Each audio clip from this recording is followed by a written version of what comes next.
আজকের এই সম্মাননাটা আমার মেয়ে মারিয়াম বিনতে রাকিব, ওকে আমি উৎসর্গ করলাম। নিজের কোলে রাখে, নিজেই মানে হাগুমুতু সব পরিষ্কার করে, মানে নিজে খাওয়ায়। আমাদের যত দিন যায় তত আর আমাদের ভালোবাসার গভীরতাটা বাড়তেছে। আর আমাদের হাজব্যান্ড ওয়াইফের মধ্যে আমাদের এত মিল, মাঝে মাঝে রাতে আমি জাগি, মাঝে মাঝে রাতে ও জাগে। সো হাজব্যান্ড হিসাবে, বাবা হিসাবে আমি ওকে 100-100 দিই।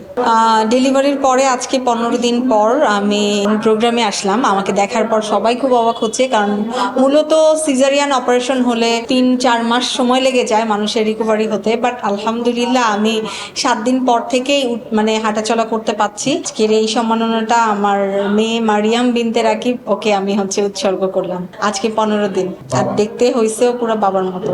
মারিয়াম বিনতে রাকিব, ও তো যেই দিন ডেলিভারি হলো সেদিন ওর কোলে বাবু দিছে। ও অপারেশন মানে থিয়েটারের সামনে যে ছিল, বাবুকে কোলে নিয়ে ডানে যে ওর মা, বাদ দিকে যে আমার মা, ও ভুলে গেছে। বাচ্চা কোলে নিয়ে দৌড়, সবাই অবাক, দৌড় দিছে কেন, এক দৌড়ে মানে কেবিনে চলে গেছে। এতটাই এক্সাইটেড, মানে বাচ্চা কারো কোলে দেয় না, নিজের কোলে রাখে, নিজেই মানে হাগুমুতু সব পরিষ্কার করে, মানে নিজে খাওয়ায়। আমার তো ডেলিভারির পর আমি আমার তো জ্ঞান ফিরছে 24 ঘন্টা পর। তো আমি জ্ঞান ফেরার পর টানা 5-6 দিন ওই সব কিছু করছে, যত দিন মানে আমি না উঠতে পারছি বেড থেকে। মানে মানুষ করে না যে নানা নানি দাদা দাদুরা করে, আমার ক্ষেত্রে হচ্ছে আমার হাজবেন্ডই সব করছে, মানে নার্সিং।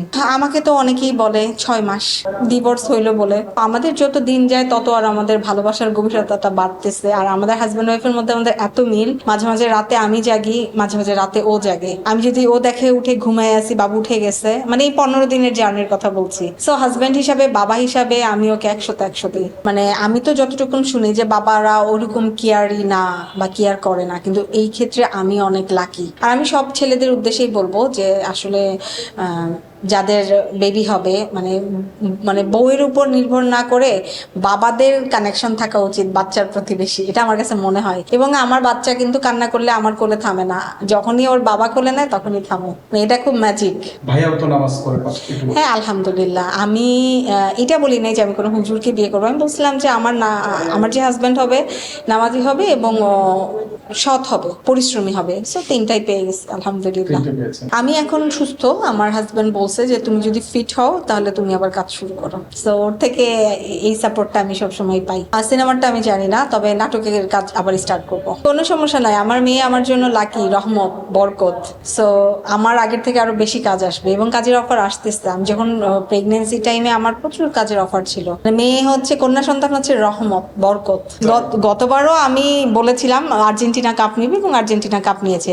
সো এবারও বলছি ইনশাআল্লাহ আর্জেন্টিনাই কাপ নিবে। পেনাল্টি মিস করেছে, এটা আমাদের জন্য একটু ভালো হয়েছে, কারণ পেনাল্টি নিয়ে আমাদের অনেক গুজব আছে। সো গুজবকে উড়িয়ে দিয়েছে মেসি। পেনাল্টি ছাড়াই আমরা গোল করতে পারি এবং আমরা জিততে পারি ইনশাআল্লাহ। মেসিকে নিয়ে বলবো যে আপনি যেমন আছেন তেমনই থাকেন, এইরকম ইনোসেন্ট ফেসটাই যেন সবসময় থাকে। এবং মানুষের ভালোবাসা এমনি এমনি আসে না, অনেক কর্মকাণ্ডের কারণেই আসে। সো মেসি সবসময় নিরপেক্ষভাবে খেলে মাঠে। সো আমার তরফ থেকে মেসির জন্য সবসময় ভালোবাসা।